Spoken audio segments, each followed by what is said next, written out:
Jason JROCK Houston, and you're listening to Chaotic Riffs Magazine. We can be found on the web at www.chaoticriffs.com.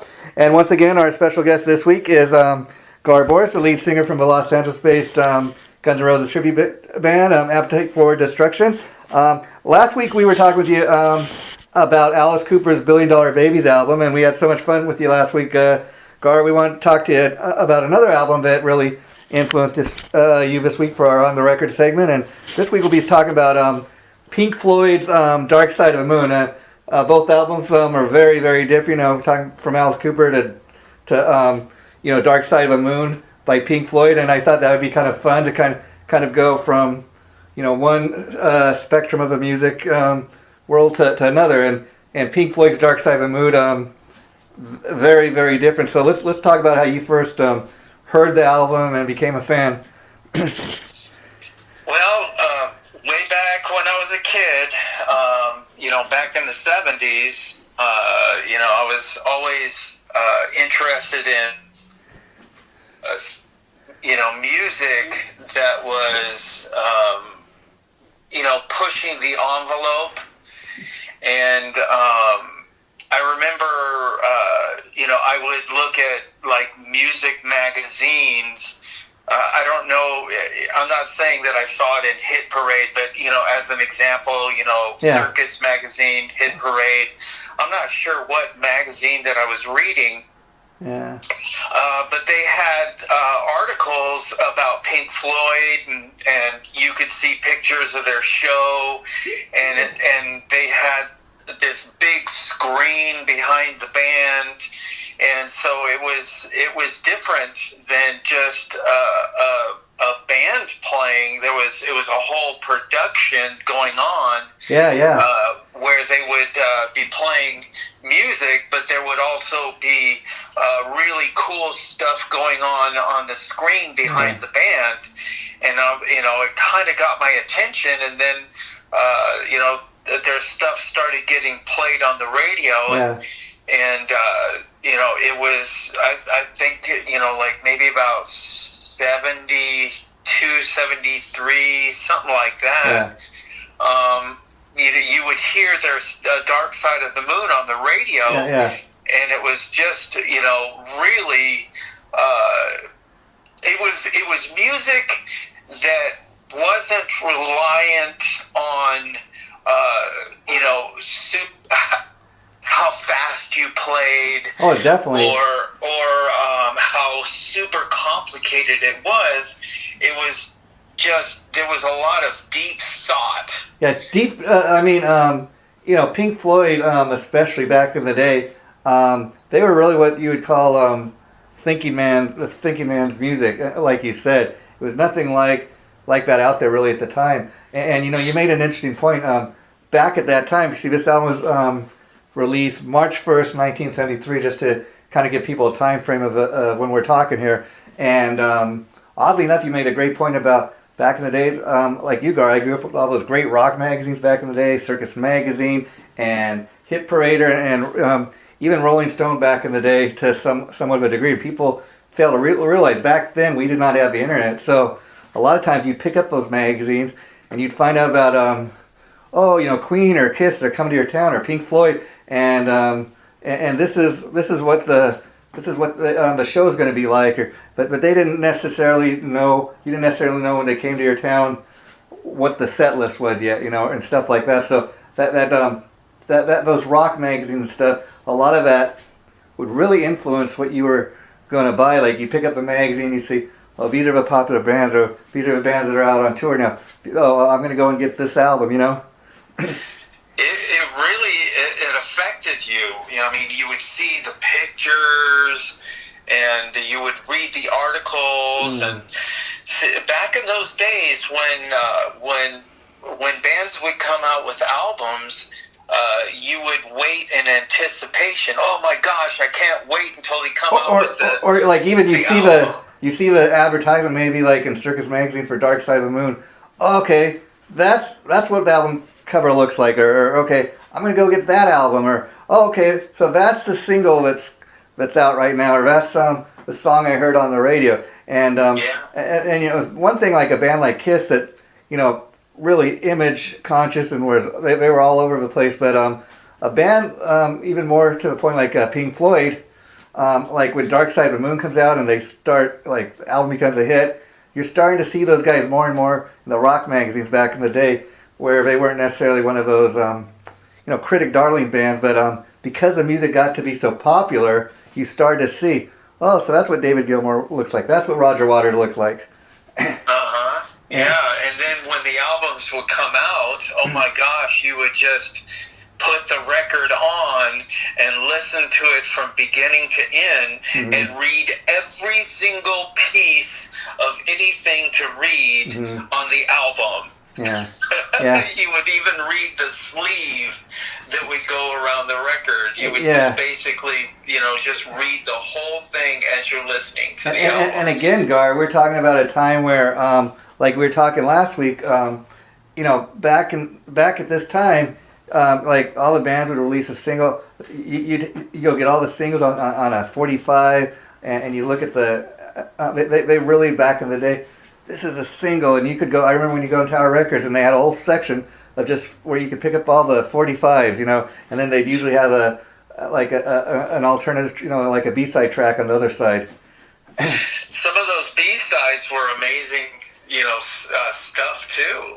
Yeah, like Def Leppard's one of the bands that was famous for that. You get all these, like, they'd have the single out, like something like maybe even Pour Some Sugar on Me. You turn it over, and it had like a rare track they never released, on an album before. So just a little something extra to give the fans. Yeah. Well, they were known as kind of the when the band first started. I didn't realize, there was a whole history of the band before Dark Side of the Moon. Interesting, yeah. And if you go back and you look at that, their whole history was a psychedelic band. Yeah, it's interesting because it's almost like they got kind of the three eras of Pink Floyd. They got kind of that older stuff, like you said.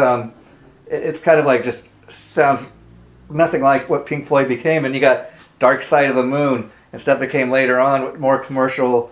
It's not fair to say Dark Side of the Moon's very commercial sounding, but it's when the band started to get their popularity, if you know what I mean.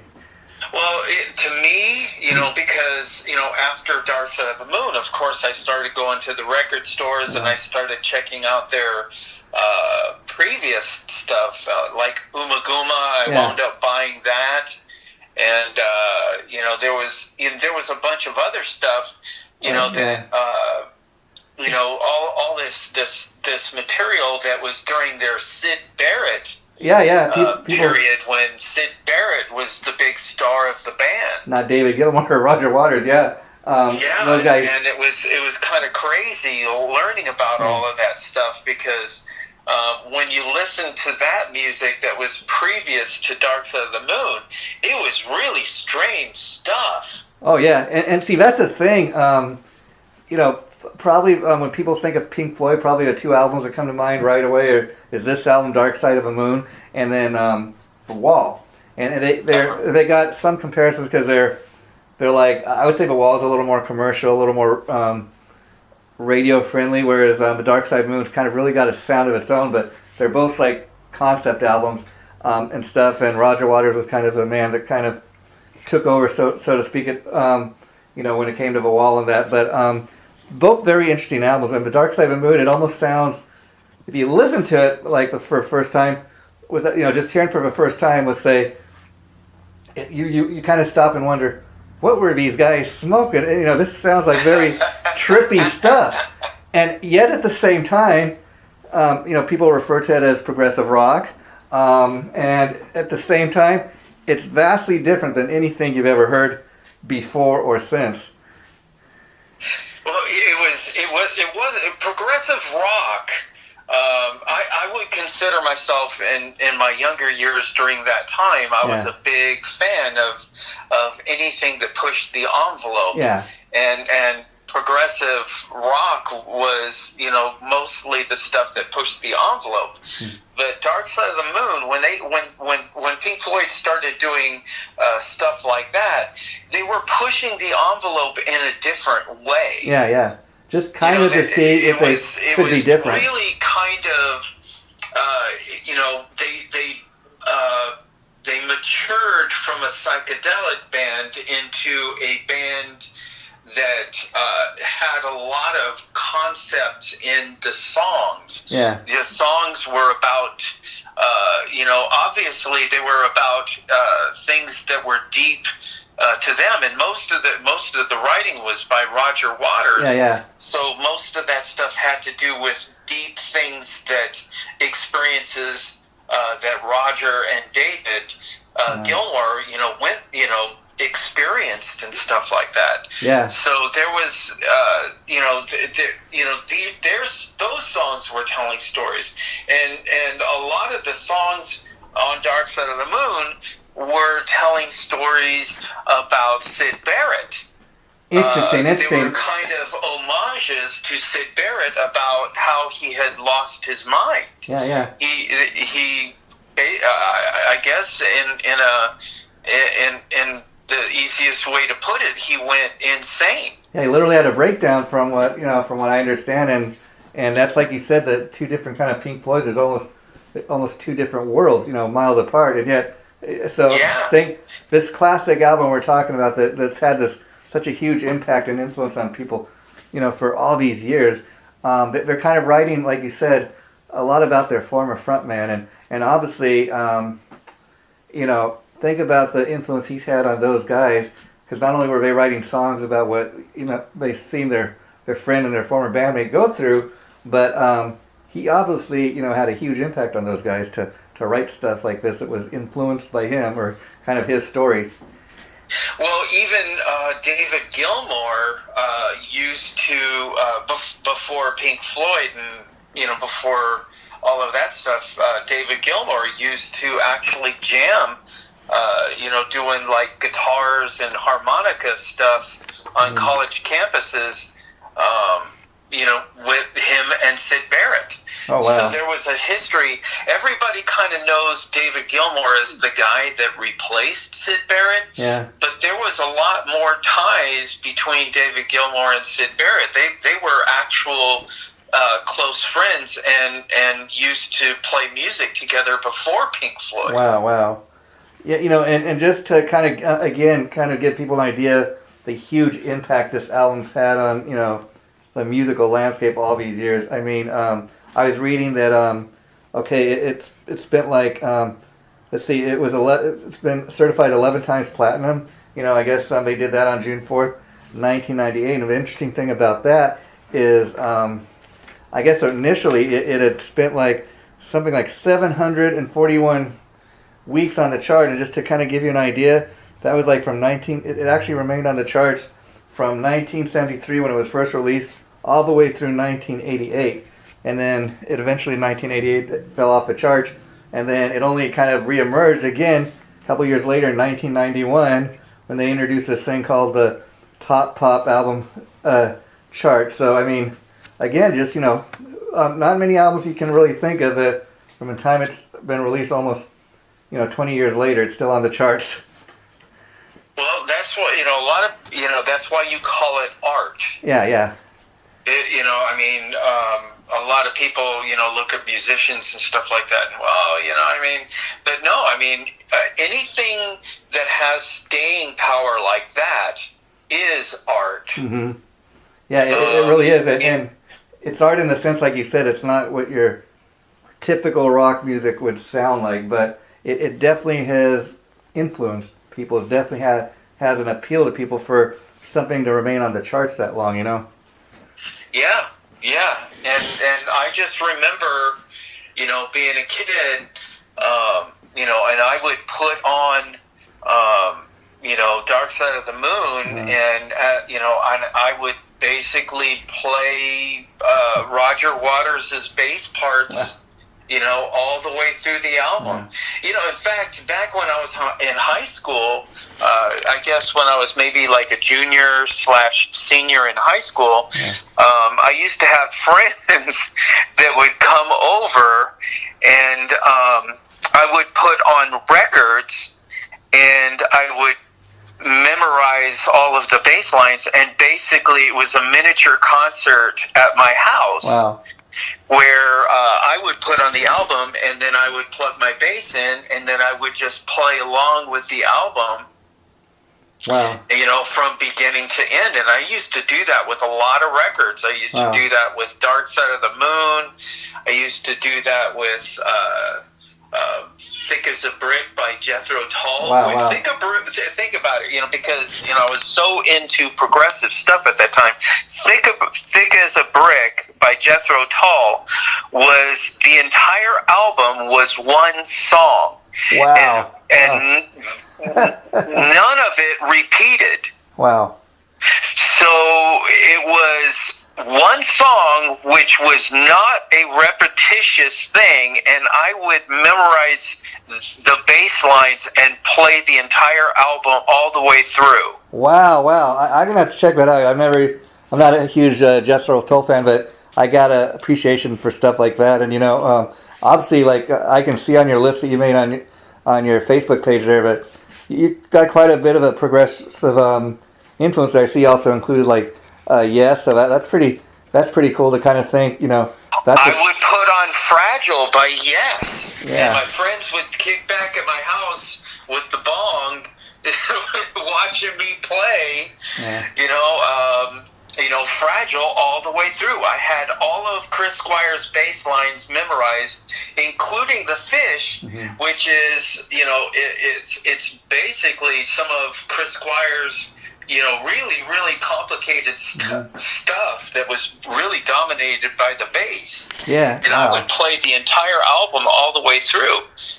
And so my friends, because back in the 70s, high school kids would be smoking weed, and coming over to my house, and we, and I would just put on these albums, and they would just kick back and listen to me play, note for note, all of this stuff all the way through. And I had quite a number of friends that used to come over and do that, hang out with me. I guess that kind of makes sense. You grew up on a lot of this progressive rock stuff, and then, by the time the 80s rock scene hits and you start trying to take a crack at, having a professional music career of your own, eventually end up doing what you're doing with Appetite for Destruction, you would think, okay, he grew up on all of this progressive rock stuff, and he's paying tribute now to Axl Rose, which is kind of the other end of the spectrum, but it kind of makes sense if you think about it, because Axl Rose is, he's hard rock, he's the angst, he's a little bit of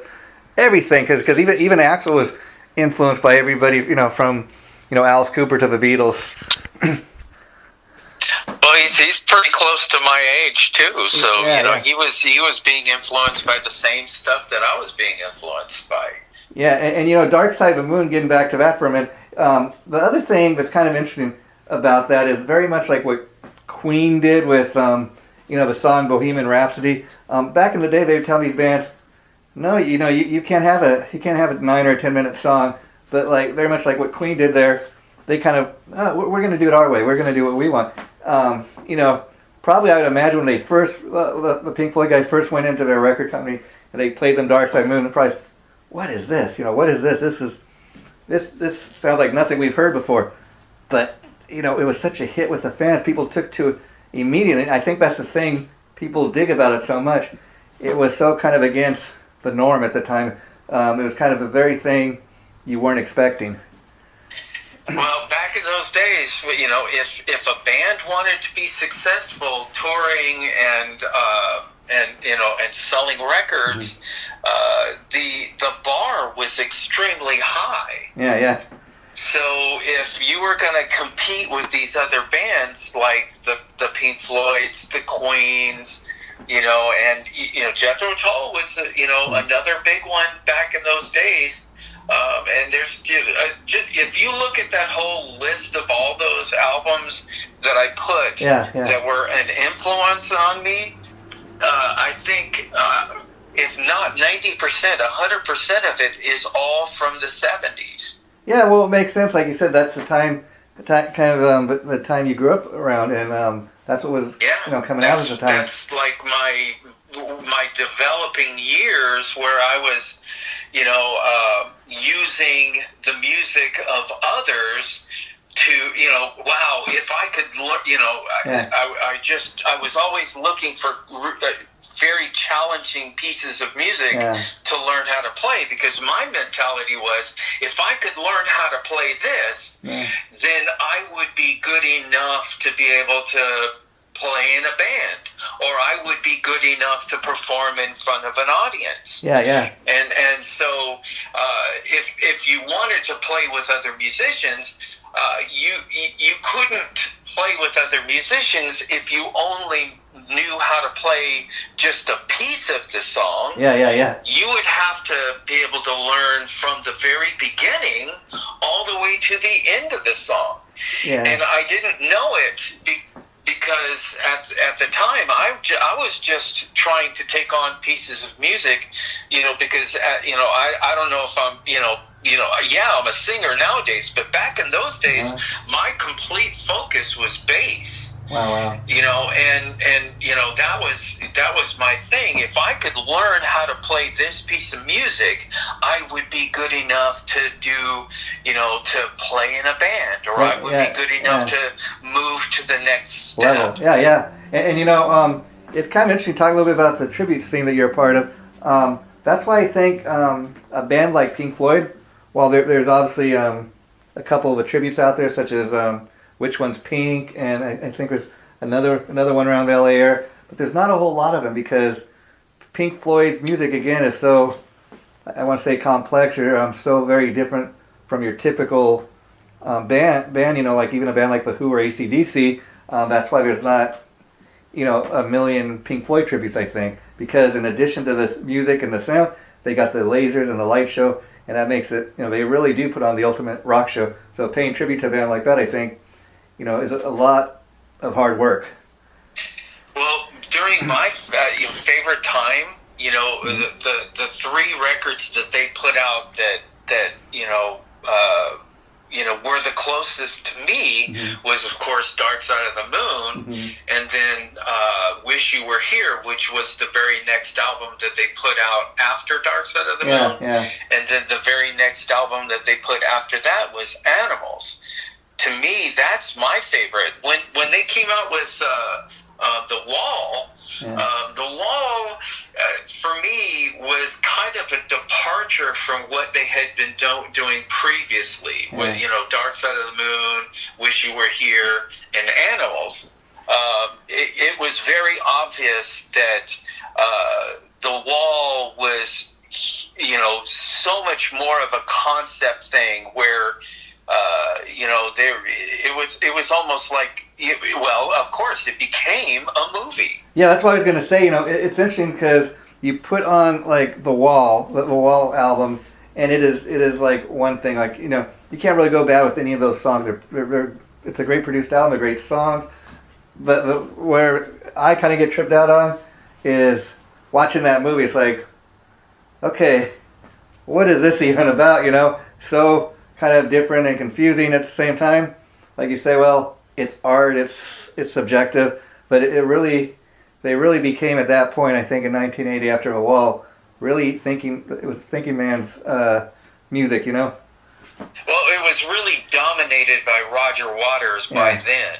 All of the music that was going on during Dark Side of the Moon, Wish You Were Here, and Animals was more of a collaborative thing where there was more involvement by David Gilmour, and there was more involvement by Wright. You know what I mean? And, so you know what I mean. So that's I kind of started waning when they were doing The Wall because it just seemed to be I don't know. I really enjoyed those three albums, and I actually got to see back in I have a story to tell you. Okay, let's hear it. Back in 1975. Me and my pot-smoking friends went to see Pink Floyd in concert. Oh, wow. And they played at the LA Sports Arena. Wow. And the police chief, his name was Ed Davis. Okay. I remember him because it was kind of a traumatic experience. The police chief of Los Angeles, Ed Davis, went on TV before Pink Floyd, because I think they did 3 dates. Okay. He made an announcement on the news or whatever, press conference and all that stuff, that that they were going to be there because they knew what Pink Floyd was all about. Yeah. You know what I mean? They were all about, smoking weed, psychedelics, and all of that stuff. And so I didn't really think anything of it, but me and my friends, we were just like huge Pink Floyd fans, and we were all excited, because we stood in line to buy tickets and everything like that. And so we hopped in the car, and we're driving out there, and we're just getting kind of close to the sports arena where they were playing, and of course, one of the guys had a joint lit, and we were smoking it, and all of a sudden we got close to the sports arena, and there was cops everywhere. Wow. It was just, immediately we went from, just excited and anticipation and, oh boy, Pink Floyd, to being scared. Wow. So immediately everybody, we threw the joint out the window, and so, we went and parked the car and everything, and we walked and we got in line to go inside the venue, and there was this big line, and the line was moving really slow. Wow. And so, we're just waiting, and next thing you know, we get up, as you're getting closer, you could see there's this policeman, and he was gigantic. He had to be at least 6'5", and he was very, very intimidating. And he was looking at every single person in the eye before you went into the venue. And if he determined that you were like, on something, or intoxicated in any way, you were arrested right there on the spot. Wow. And, later on, we went in, and it took there was this big, huge delay before Pink Floyd took the stage, and then finally they came out, and then they talked to the audience. The band's talking to the audience before they even played, expressing their dismay at, I think we were there for the first night. 300 people got arrested that night. Oh, wow, amazing. And so the band was really, really upset about that. And so, so they went into their set, and the first half of because what Pink Floyd used to do back in those days when they did a concert was they would do a first half of concert, and there was no opening bands like the way they do it nowadays. It was just Pink Floyd. Wow, okay. So they would do a first half of the concert, and then they would take an intermission. Wow. And then everybody would leave their seats, and then you could go buy sodas. You could I guess if you're over 21, you could buy beers, and then they would have the T-shirts, and you could go to the concession stands. And then after the intermission, then you would go back to your seat, and then you would see the second half of the concert. Oh, wow, okay. Well, the first half of the concert, they had just came out with "Wish You Were Here." Oh, wow. And so that was the first half of the concert, and I hadn't had a chance to hear Wish You Were Here. So I actually got to hear Wish You Were Here performed live, and that's how I got to hear it. Oh wow, that's a great story. And so that was the first half of the concert, and then we took the intermission, and we checked out the T-shirts, and got something to drink, or whatever we did during intermission, and then we came back to our seats, and then the second half of the concert was Dark Side of the Moon. Oh wow! Can you imagine that? I really can. What an amazing, and like I would say, I was also reading up on Dark Side of the Moon that it was a loosely based concept album, and a lot of the songs and stuff were based around obviously like corporate greed and money and stuff. And it's kind of funny because that's when Pink Floyd actually started really making some big money at that time. And I gotta tell you, one of my favorite all-time Pink Floyd songs just happened to be on this album. It's Money. I also like Time, and then there's a song called Brain Damage, which is, again, it's kind of interesting. If you listen to the song Brain Damage, it's actually got the lyrics Dark Side of the Moon, and I'm kind of thinking, okay, why didn't they just call this Dark Side of the Moon? But I guess they want to kind of really make people think what the song's about, actually, Well, and there, some of it is referencing back to Syd Barrett, because the reason why Syd Barrett, a lot of people, I don't know if a lot of people know, but Syd Barrett, when he was unraveling, he was literally eating LSD like candy. Yeah, I mean, after he left Pink Floyd, he really kind of just disappeared, and I think he just recently passed away sometime in the 2000s, but he never really got any better. He just kind of, somebody, I guess, looked after him up until time he died, and again, that was just fairly recently, but never had any kind of really solo career, did anything after Pink Floyd. That was his 15 minutes of fame, if you will. Well, I would imagine if you're eating LSD like candy, there's got to be some brain damage going on. Yeah. So that might have something to do with their choice to calling that piece Brain Damage. You know what I mean? And again, what I kind of like about the songs on this album is they're not necessarily just like 3 or 4 minute tracks. The music's a little more deeper than that, Well, but they could get away with doing that back in the same. That's why they called it AOR, album-oriented rock. Yeah. Because a lot of pieces that were being done during the 70s that became popular were much longer than your 3-minute ditties, which is what mostly was going on previous to that. Yeah, and I mean, just think when you would go see as you could probably attest to this, when you would go see a band like Pink Floyd, just think what the set list would be like. Like you said, it'd be so vastly different. You got everything from Wish You Were Here to The Wall and Dark Side of the Moon. I mean, and because the pieces are so long, it's like, how do we pace? It must be an interesting thing to kind of, how do we decide which songs we're going to play? Well, it was, when you watched them in concert, it was like listening to the album from the very beginning all the way through the end. Now, I got to ask, when you saw them on that tour, besides the amazing songs and music and stuff, what was, because I've heard Pink Floyd puts on one of the greatest live shows. Are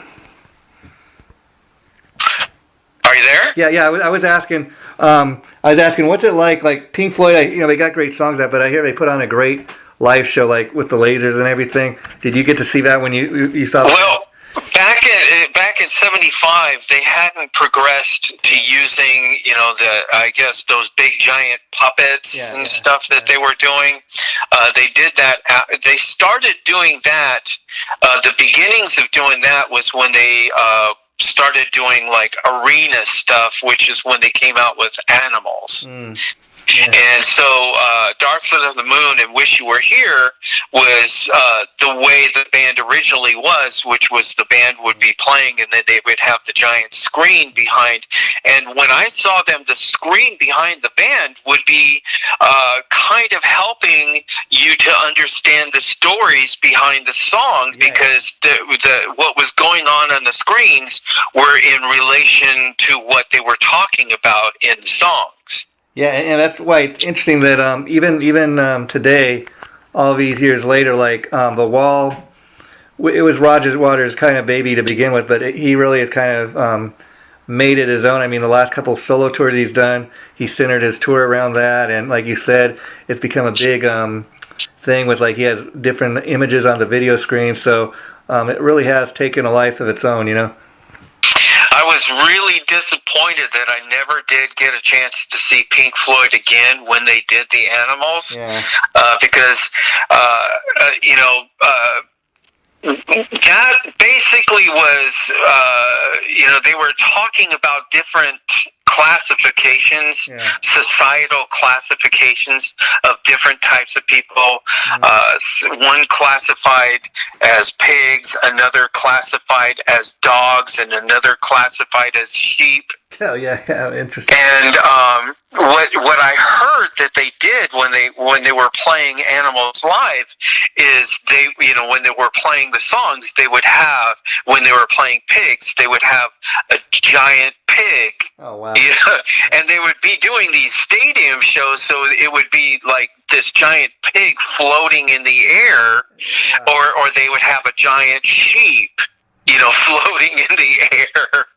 And it just seemed like kind of a really cool twist to seeing a live show in doing that. And I know that they also did that when they were doing The Wall, but instead of it being pigs and sheep, it was those weird character drawings that you saw, like the teacher, and stuff like that. Those were the big, things that, were kind of, floating around as you would be, watching them perform. But I just heard about it, so I could only visualize what it looked like. Yeah.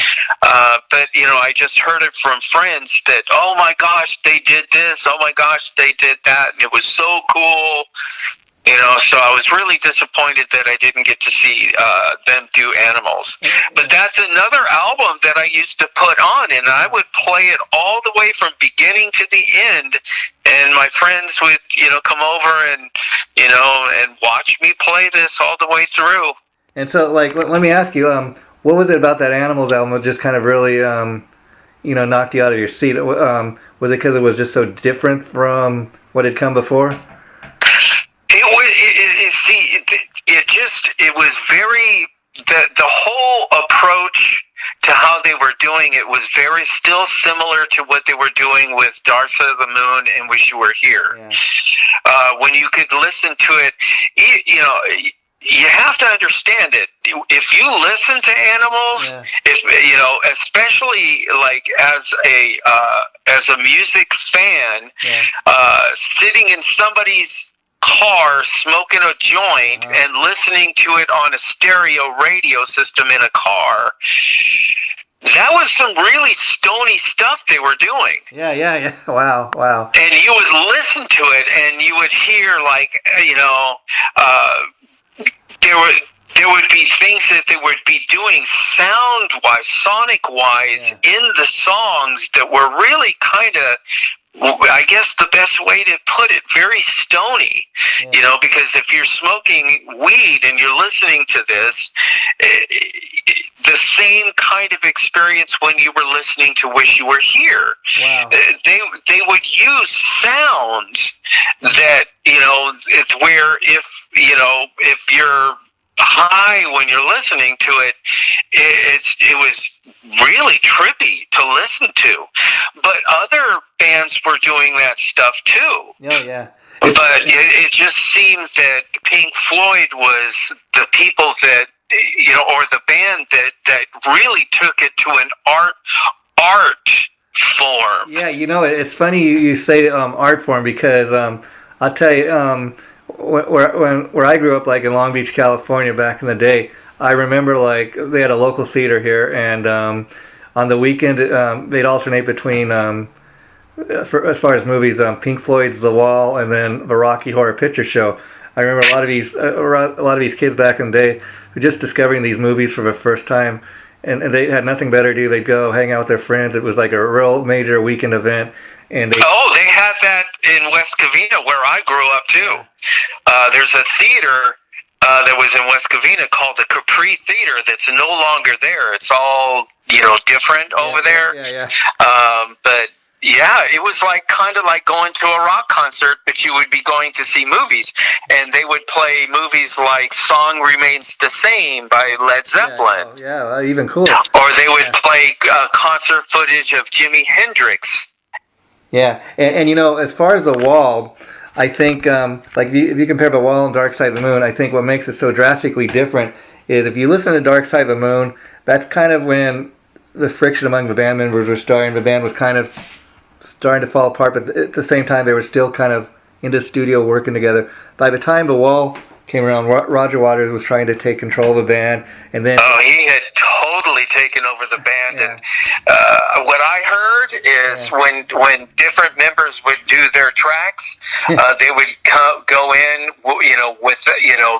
without the other people, just listen to it and then just add what they were going to add to it. They were becoming so separate and so divided by that time because,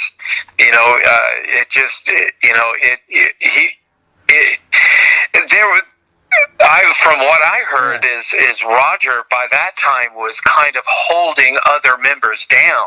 Yeah, and that's why I think they did not really tour again until 1987. It wasn't, Roger, I think, had left by 1985. The rest of the band wasn't really sure what they were going to do. But see, that's by the time 1987 rolled around, they, Gilmour decided, well, I think we'll give Pink Floyd another try. We can do it without Roger.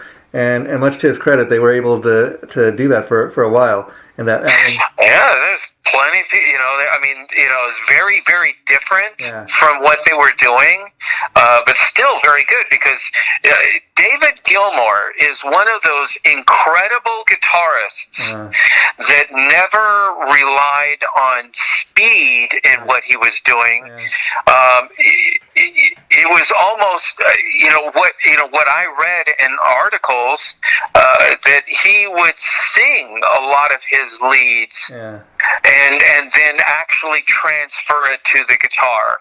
I think most people for years thought of him, because he was a frontman primarily as a singer, but as time went on, people also started to appreciate him for his guitar playing. The interesting thing, too, if you go back to 1980 when they released The Wall, see, again, Dark Side of the Moon, they were actually still in the studio working together. Roger Waters was very involved in the production by the time The Wall came, though. They brought in this guy, Bob Ezrin, who was, at the time, very well known for producing those early Alice Cooper albums, and he produced Kiss's Destroyer album. If you listen to The Wall and Destroyer, for example, a lot of it, you can hear a lot of Bob Ezrin's production that he was known for these little like sound effects. Like if you listen to Detroit Rock City on Destroyer, you hear like Paul Stanley or somebody talking at the beginning of the song, and then there's like a news report on the radio. That was what this guy Ezrin was known for, just putting in these tiny little sound effects, and people would focus on the little sound effects, and that's what made The Wall kind of just such an incredible production. They had all these different little sound effects that you might not necessarily hear, but if you listen close enough, you could hear every little sound, Well, they actually started doing the sound effects things during Dark Side of the Moon, too. Yeah. That actually was kind of, an Alan Parsons thing that he kind of brought to Pink Floyd, and then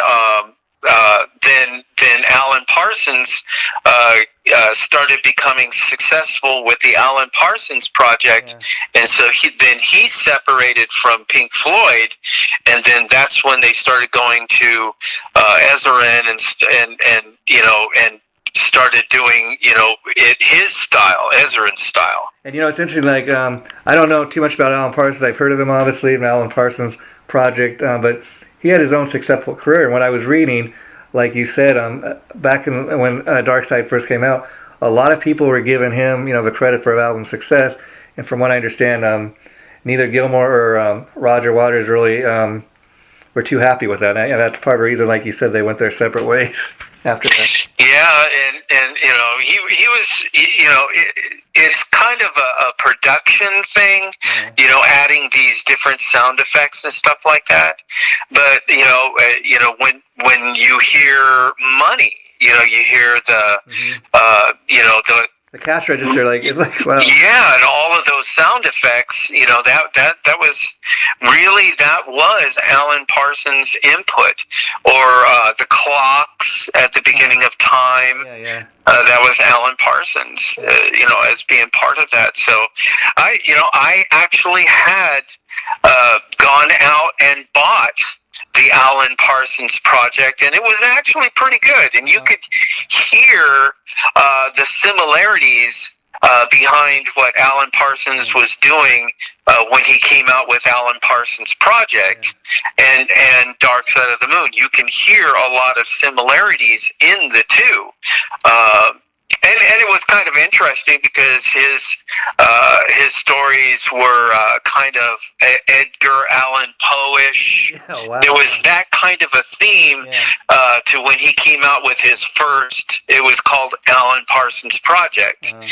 But then after that, the only one that I really cared for was the first one that was called Alan Parsons Project. But the stuff that he did after that was just kind of a rehash of it and everything, and just didn't have that much originality to it. Yeah, see, that's the thing is again, I'm not really aware of Alan Parsons. I've heard the name, but I think that's why, like you said, maybe that he only had that one little bit of, that like you said, you only cared for that one album. I think part of the reason, people might initially check the guy out because he's got the Pink Floyd, so let's hear what this guy's about. But then they start to compare, okay, is this really like Pink Floyd or not? And I did, that's exactly the reason why I checked it out, is because, he did have a strong credit, and he did gain notoriety for that and everything like that. And of course you got to go check it out and everything. And it did sell well and everything like that. But it was kind of like a one, instead of a one hit wonder, as a one album thing. And then after that, I just kind of lost focus. It kind of dropped off the radar for me. Yeah, well even these days, unfortunately, you don't hear the name Alan Parsons all that much, unless you're referring to Pink Floyd or, those classic albums that he put out at the time. But again, 40 years later, we're talking about Pink Floyd, not Alan Parsons, if you know what I mean. Exactly. Yeah. So, man, I just, during that whole time, the two bands through the 70s, when I was, kind of getting, spreading my wings and kind of building my abilities as a musician, or my abilities as a bass player. Back in those days, the two biggest influences on me were Pink Floyd and another band called Yes. Oh, wow. Yeah. Those are, if there's any two bands that, all of the other bands that I listed on my Facebook were all heavy influences on me. I used all of those bands to stretch my abilities as a bass. If I could learn how to do this, then I could move to the next level. If I could learn how to do that, I could move to the next level. And of course, you're always trying to find stuff that was really, really difficult to do, because, if you're wanting to go to the next level and you're wanting to be able to try, I want to take a stab at what, these bands that are putting this music out, if I'm going to play music that's going to stand up to them, I got to be able to learn how to play their music. Oh, of course. And it's kind of interesting. You mentioned Pink Floyd, and yes, and I think the thing with Pink Floyd, like if Roger Waters was more willing to kind of join Gilmour and get the band back together. I think they could. They had the power. I think they'd have the power to still go out there and do it. But it's kind of reached its peak because Roger Waters, he's done some one-off shows with Gilmour, but never really had the desire to go back to the band. And I think Gilmour's kind of, taken as far as he even realized as far as he can take it at this point. Well, Gilmour was, just an incredible guitarist, but a lot of people don't know that he is one of the most creative person with pedals. Yeah. He was the guy that could take pedals and push those pedals to the maximum of what you can get out of those pedals to come out with beautiful creative sounds. Yeah. And I just remember when I saw them in concert, that Dark Side of the Moon back in 1975 when I saw them in concert. I remember one of the most profound parts of that concert was when they played the first, because on Wish You Were Here there's two Shine On You Crazy Diamonds. Yeah. The opening Shine On You Crazy Diamond, where he just plays three notes. Just three notes. That's it. And it was so spacious and it was so powerful. And he wasn't ripping and doing all that. He was just playing three notes. And I just remember that being so powerful with such simplicity. You know what I mean? Because it was do-de-do-de. Well, yeah. That's it. Yeah. And those three notes. Yeah. Do-de-do-de. Oh, yeah, just so powerful. And listening to them when he played it, the perfection in sound inside of a large arena. It was very breathtaking, and it's really hard for me to describe because most musicians, grade on how complicated it was or how fast it was, or you know what I mean? All of these different things. But it was just three simple notes, but yet I cannot express enough listening to them play that live how powerful it was. Yeah, and I think that's why when Gilmour decided to kind of fold Pink Floyd up and kind of call it a day and concentrate on his solo career, I think that's why fans were willing to allow him to kind of do the solo thing, because he didn't have that expectation of David Gilmour still going out there and doing Pink Floyd, and that's why if you listen to his solo work, it's so drastically different than Pink Floyd. But I think he's allowed that freedom, kind of do that. Okay, you've done the Pink Floyd thing all these years. Okay, you want to do this? It's cool. Yeah, I can't say enough about him as a guitarist. There's so many times that I would listen to Dark Side of the Moon, and I would literally sing along with his guitar solos. Yeah. And what amazes me about Gilmour as a vocalist and a frontman is he's not one of Pink Floyd. They were huge. They were big back in the day, and we're still talking about them. But the thing about a guy like Gilmour, he was not a flamboyant frontman, yet he was able to kind of wow the crowd, if you will. He wasn't over the top or anything, but even with some of the Pink Floyd's more trippier music, I mean, he was able to just take command of the stage. It just amazes me, Yeah, just perfection in sound. Yeah, that's perfection in light and sound.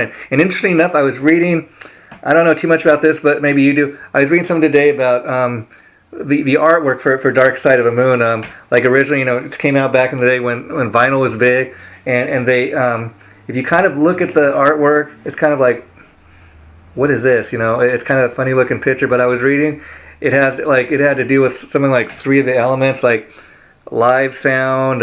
It had some of the lyrics. But if you look, it's this funny looking kind of weird shape thing, and the shape went all through vinyl album cover, and people are kind of tripping out trying to figure out what it is. But there were all these different meanings to what it is. Like it had to do with color, sight, and sound, and I guess people could go and read up on that. But it's kind of like it just makes you think. Because usually, like you look at a picture on an album cover, oh, okay, that's what this is, But it really started making people think, what is this?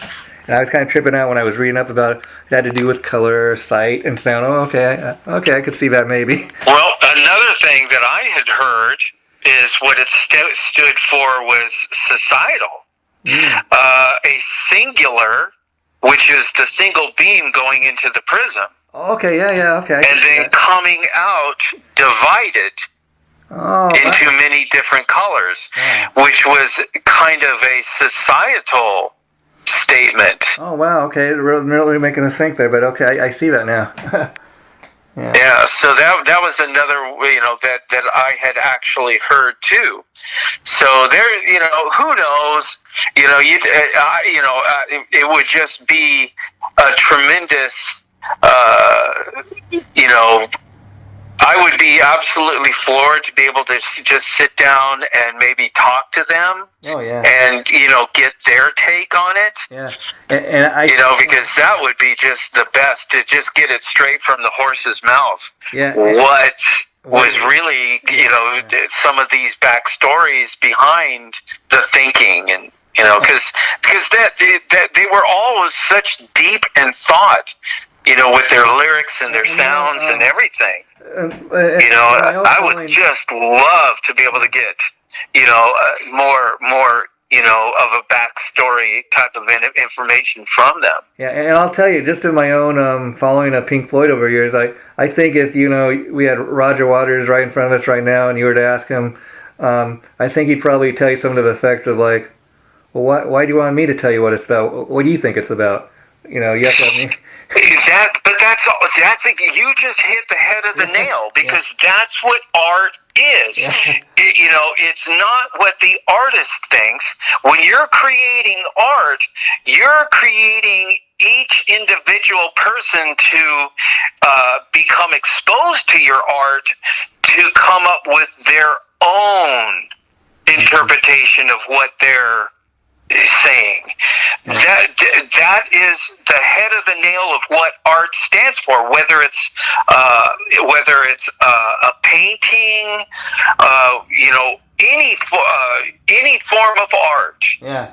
It's really, to the artist, it's more important in them being able to provoke thought in the person being exposed to their art as to what they personally think. Yeah, I mean, it's like talking about Dark Side of the Moon like we've been doing today, and you stop and think, okay, well, first experience any of us ever had was putting the album on, hearing the songs, and then like in your case, maybe next experience you got to go see a live show, and that kind of takes it to the next level, as you say, and then you're like, okay, I want to see what these guys are going to come up with on the next album, and even something like The Wall we've been talking a little bit about, you put on the album and it's one experience, and then you kind of trip out on the movie and like, okay, man, they've taken it totally to different, but man, what an experience. I don't even know what I just watched, but I'm going to try to figure it out.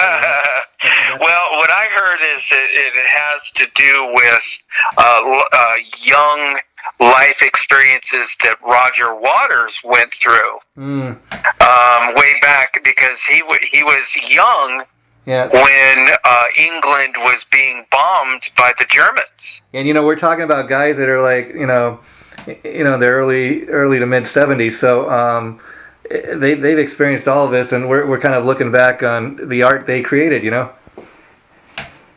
So who knows? But it would be so interesting to be able to, at least get some kind of a glimpse as to what was going through the mind of the actual artist, coming up. Yeah.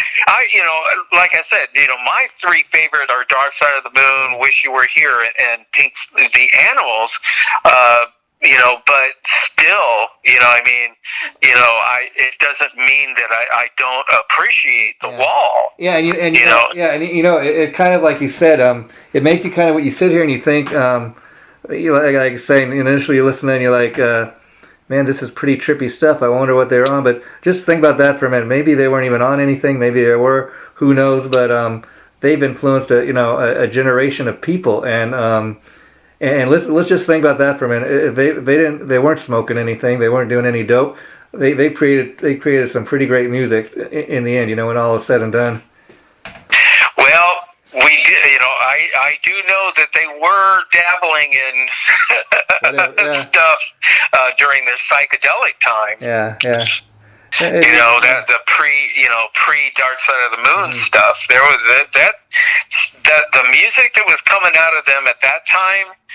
Oh my gosh, there had to be dabblings. Had to be in other different influences things coming through. But and I will say this: it's kind of interesting, Gar, to find out you were also so heavily influenced by. Yes, I have an appreciation for what. I'm not a huge Yes fan, but I will say this: the bands you're talking about, Pink Floyd and Yes, these are two bands that they had very long. Yes is even to this day still putting out music and touring. So you got to have an appreciation for what they did and what they continue to do. And I was just kind of curious as a Yes fan. There was a brief period when some of the members were like Anderson, Roofman, and Wakeman, and they were calling it something else. Did you still follow them when they weren't calling it Yes? Well, I had my favorite time period, just like I did with Pink Floyd. I had my favorite time period with Yes, and it was the same kind of experience where it started. My favorite was Fragile, and then Close to the Edge. Stuff like that. Because those two albums really encompassed what the band when they were at the height of their creativity. What was about them that attracted me was so much different than Pink Floyd, because what it was the musicianship, the bass. Every single member of the band, Yes, was a virtuoso. Steve Howe was a virtuoso guitarist. Rick Wakeman was a virtuoso piano player. Chris Squire was a virtuoso bass player. Alan White was a virtuoso drummer. They were all virtuosos in their own right. But you bring them together. The music that they used to come up with was extremely complicated. Oh, yeah. And which is very, very different from what a lot of the other bands that were putting out. Because at the same time, when I was in high school, I was kind of where everybody else in high school, it was all Led Zeppelin,